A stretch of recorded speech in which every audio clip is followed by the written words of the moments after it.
Something a bit different from me, and possibly a bit different to a lot of the different presentations that you'll see today, but hopefully food for thought and something interesting. It's worth saying I've titled this the slightly clickbaity title of innovation versus implementation, but actually this is to acknowledge the fact there's been a bit of a semantic shift in what I'm referring to as innovation. Fairly recently, actually, we would have used the word invention.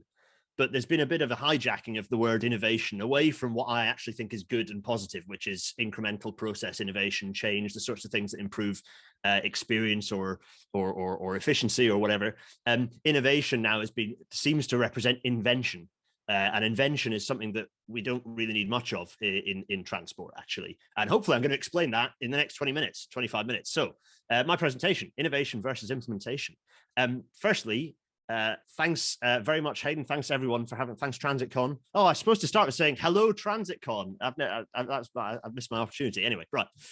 Who am I and why am I talking to you? Why have I been given the opportunity to talk to you? I'm a railway engineer over in the UK. I design railways. That's my day job. And here's me looking very excited on the telly talking about a bridge that doesn't actually have a railway on it anymore, but that's another story. My day job is that I'm a design engineer, so I work for one of the big design consultancies, but I also lecture. I lecture in infrastructure, kind of systems, railway systems, and sustainability as well, at a variety of institutions in the UK. I also pop up both writing and kind of on radio and telly talking about transport or more generally kind of being grumpy about bad transport decisions. I have my own little show, which is called Rail Natter. Mark, you're going to be coming on very soon to talk to basically repeat that presentation. So I'm looking forward to that. And I also get involved in a lot of campaigning too. So I support my local cycle campaign. I support national campaigns for kind of electrification and also for better accessibility for disabled people and and kind of generally for everyone to get onto our railways. So that's kind of the things that I do that allow me to have a right to come and speak to all of you experts and enthusiasts and sort of people working within the transit sphere or interested by the subject. Now, we're going to talk about gadget bans. And a gadget ban, actually, I'm going to do my dictionary voice, which is gadget ban, noun. In public transport, transportation concepts, often speculative, which seem to be infeasible or unnecessary. Slang, transport, derogatory. Yes, gadget bans. We're going to talk a bit about them because they are quite a good way to look at transit and understand what is good and bad about transit proposals these days. Gadget ban was coined by Anton de Brouw. So shout out to Anton de Brouw. Anton de Brouw's Cat Bus blog is great. So it's a really nice portmanteau, partly because I speak German and I just like the vibes of gadget ban as a description. But gadget bans are a thing that has been picking up a lot of traction. Well, actually, has it? The social media age, the internet age means that we're seeing a lot more these sorts of infeasible science fiction proposals that purport to solve X problem. Oh, they're going to solve this. They're going to solve, what's the famous one? Oh, going to solve traffic. We're going to solve traffic. These things seem to pick up more traction in the sort of the internet era where things can go viral so quickly. And at the end of this presentation, hopefully I'll explain why it's important that we pay a lot of attention to them. And I'm using gadget bans as one example, but as I'll say, I'm shooting my own fox here. As I'll say at the end, it's not just sort of bans that we have to worry about, but these are a really good example. And I'm actually going to go through 5 different ways in which some of these strange proposals pick up traction. And so it's the way that all of us can spot things that are a distraction technique and actually are designed to damage public transport. So the first one of these is the it's the future ploy. And we're going to feature everyone's favorite nonsense technology for high-speed transport. It's Hyperloop, high-speed maglev. We've been here before, but it's the future ploy. So by having, a very snazzy looking, sort of glossy, futuristic looking technology that looks absolutely, oh, it's the future. Why are you denying the future? Oh, if you don't want this to happen, you're clearly a Luddite. You're just not interested in the future. And so, you create a super glossy video that looks like this. It weirdly looks like a desk fan, which is suddenly kind of rather undermines the idea that this technology is very exciting at all. But there we are. So yeah, so I mean, it's a desk fan. I think it literally is a picture of a desk fan there. It's like, okay, yep, sure. And so you've got all this snazzy technology, and the video kind of continues. And actually, at the end, you see like, oh, it's gone from this thing to this thing. Oh, it must be futuristic. And actually, what they're putting on screen now is at least 50 years old as a technology. it's really not that exciting. Is anyone speaking from Hyperloop at this weekend? That'll be fun if they are. Well, anyway, send my details to them. And you can see there's this, they're showing the high tech, they're showing the thing, But if I if towards the end of the video, you'll see, oh, look, it's got to be the future, because look, it's sliding along, it looks futuristic, it's whizzing through a pipe, it's magical. And actually, the reason I'm in a holding pattern, because I'm basically waiting for the final shot of the video. Can you tell? When we reach the final shot of the video, you'll see this marvelous kind of futuristic utopia that clearly we're going to be living in. There it is. Look, it's these wonderful tubes that are going to look at. It's the future. It's the future. When of course it isn't the future at all. It's just a pipe with a maglev train in it. And these things have been talked about as being the future for a very long time, and they have yet to materialize. So we have these futuristic, it's the future ploy. Don't fall for it. It's the, we constantly referring to these things as it's the future. You cannot undermine the future. You're getting in the way of the future. Call it out.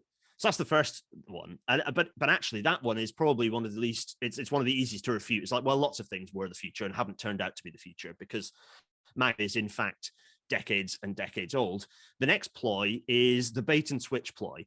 And each of these, I'm featuring a sort of an example. This one, I'm going to feature the Cambridgeshire Autonomous Metro, which is particularly entertaining because it wasn't just in Cambridgeshire. It certainly was not autonomous and was not a metro. You'll often find these sorts of high-tech things don't do what they say on the tin. Anyway, what do I mean by the bait and switch? Well, what I mean is you have a system that is basically, you have loads of papers, you have grand papers being written that talk about market demand. They talk about market demand, and they go, oh, the demand for the market, there's so much demand that there's just not good enough public transport. And they go, oh, and swanky technology can solve it. But they don't at any point actually think about what the technology can achieve. And fundamentally, most transport things don't think about capacity. If you want a public transport system, what makes it mass transit is the mass bit. It's the fact that you move lots of people effectively along a corridor.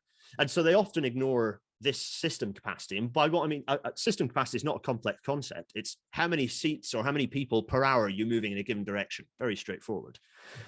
And so here's some examples of stuff that have come out of, actually, these are Hyperloop studies that were done about 10 years ago now.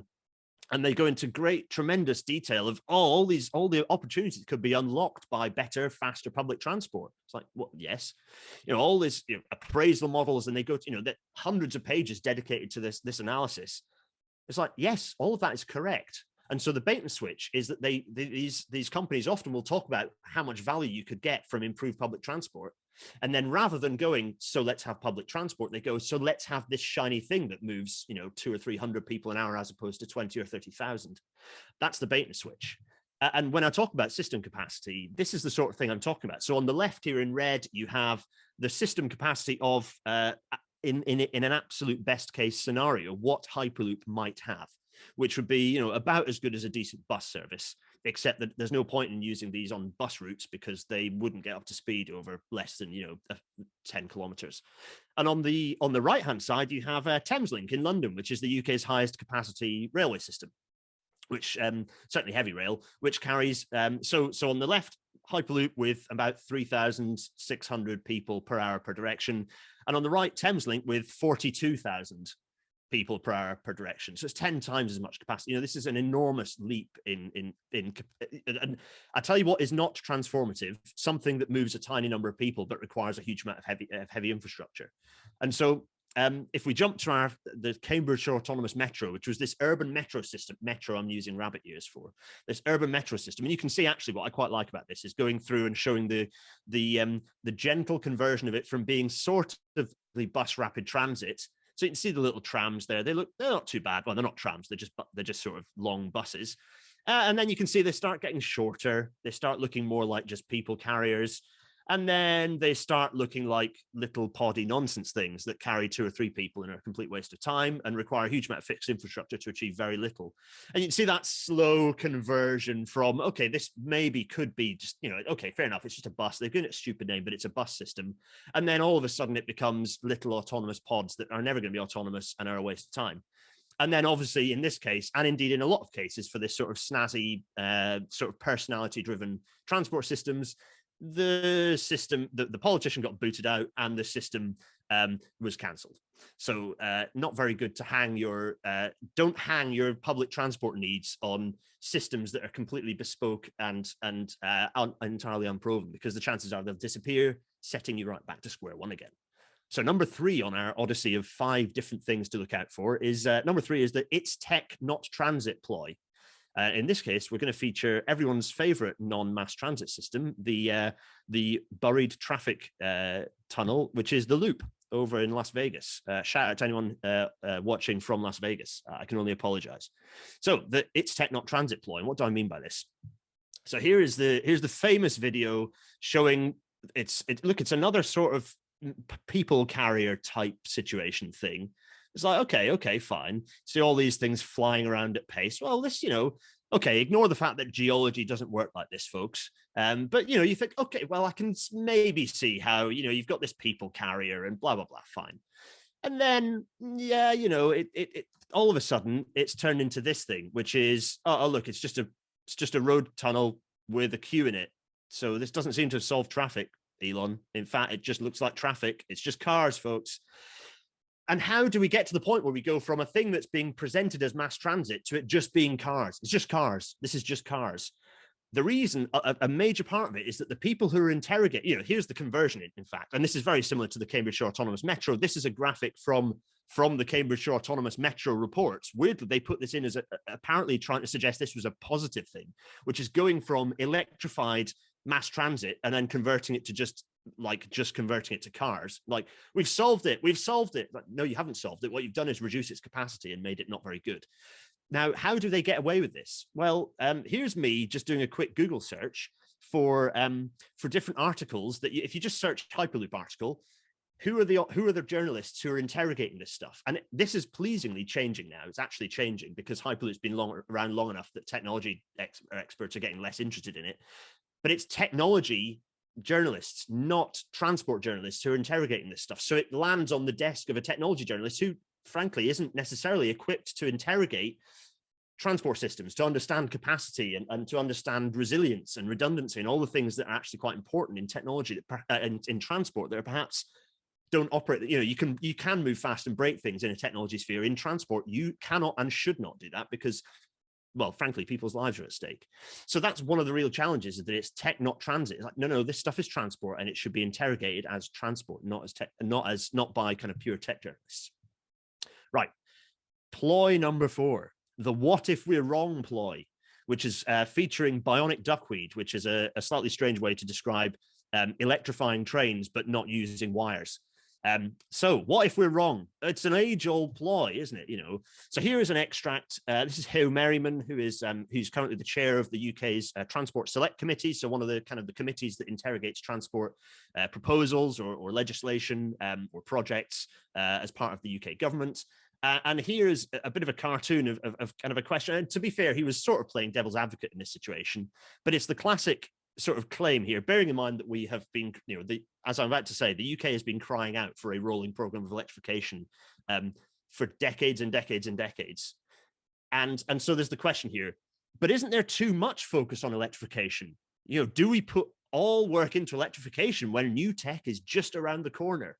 Well, how often do we hear this? Oh, you don't do the thing now because something else might come along and then it'll be obsolete. The new thing is just around the corner. And in fact, if we jump back to 1981, there was a review. There's a report published by government in the UK called the Review of Mainline Electrification. It looked in pretty great detail at the massive financial benefits of a program of conventional electrification. That's putting overhead line equipment, 25 kV overhead line equipment above mainline railways. And it's just like, there is no two ways about this. This is by far the most efficient way to run a railway system. Your trains get lighter, everything gets cleaner, everything's easier to maintain. Trains have closer performance so that you get more capacity, lots and lots of benefits. That was 1981. In fact, there was a similar report written 20 years before that in 1961. And then again, there were reports written in the late 30s. And actually, the first report talking about the need for a program of electrification was written in the 1910s in the UK. So this is not new.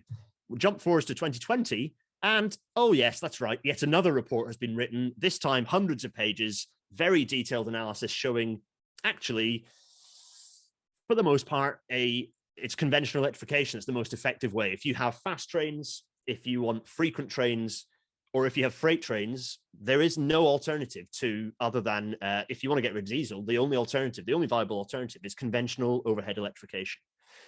And yet, we look at this graph.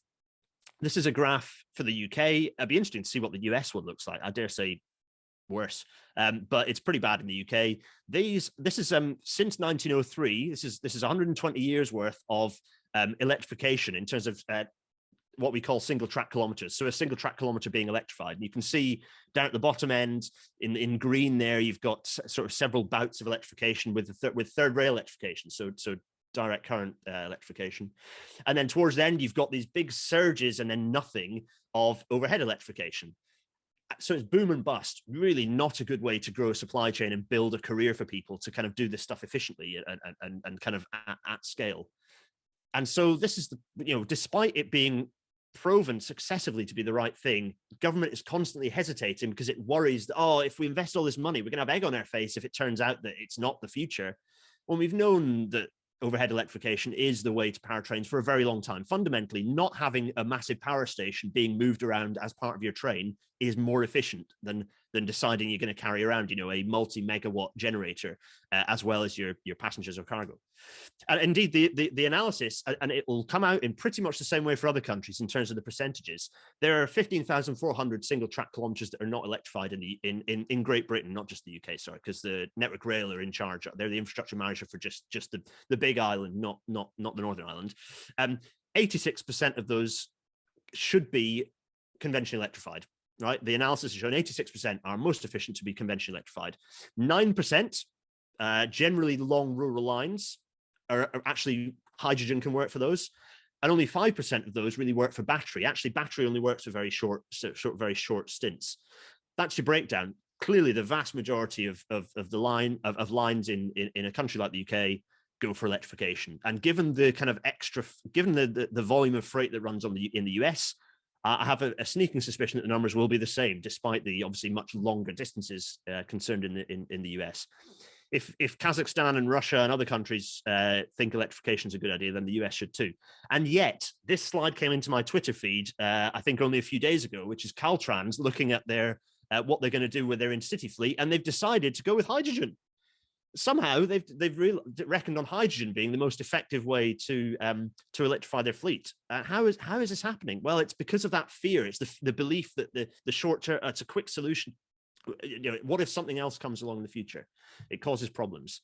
Now, the last ploy is one of my favorites, which is the AM versus FM ploy. The actual machines versus magic ploy, featuring, hopefully the sound came through there because it's a bit of fun, featuring driverless cars amongst other things. But now this ploy is in a way called the renderite ploy, which is that you can draw anything and it can look essentially realistic to the untrained eye. And indeed, here we go. There's a drive-in market from talking about what the future might look like. Here's a drive-in market. And then, of course, Dahir Insat have done exactly the same thing. Oh, look, it's a drive-in market. Okay, it's CGI. It looks a bit snazzier. But this is just precisely as ridiculous and dystopian as that cartoon was, showing what the future might look like. Look at this. This is an absolute horror show. I cannot believe anyone would look at this and think it would be good. But there you are. Likewise, look at this. Oh, look, it's the 1940s. And people, this kid's playing with a rocket. They're playing dominoes. No one's holding the wheel. Oh, it's a driverless car.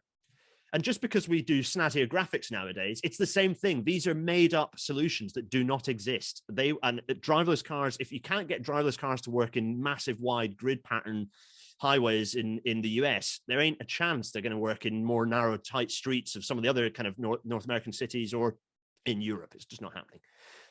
And then likewise, oh, look, it's a jet train flying over the infrastructure underneath. Look at this. It's super high tech. We look at this and we laugh at these sort of cartoons, these sort of Looney Tunes style cartoons now. But it is no less ridiculous than this sort of render. This is just fiction. The world does not look like this. This is city skylines in 4K. It's not real, and it never will be. But people convince each other that it's, people in tech spheres or playing with this stuff convince themselves it's real. When actually the real world is much grubbier. It's much trickier. It's much harder to unpick. This is a scene far more familiar to any transit engineers out there. The real world looks like, right? How on earth are you getting from that to this? How are you getting from an area, something that doesn't exist? This city, by the way, doesn't exist. To having, what are you demolishing to build this huge viaducty thing? It's not realistic. And you might think, well, what's the problem? Why should we poop on people wanting to imagine a sort of a fantastical future?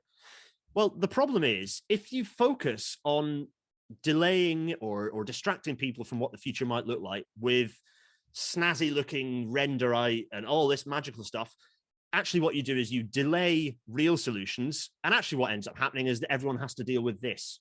This is what public transport stays looking like, right? This is the problem.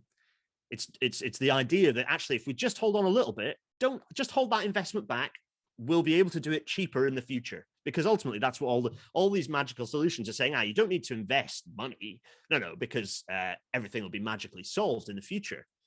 And actually, what the reality is people are stuck with public transport that is dismal.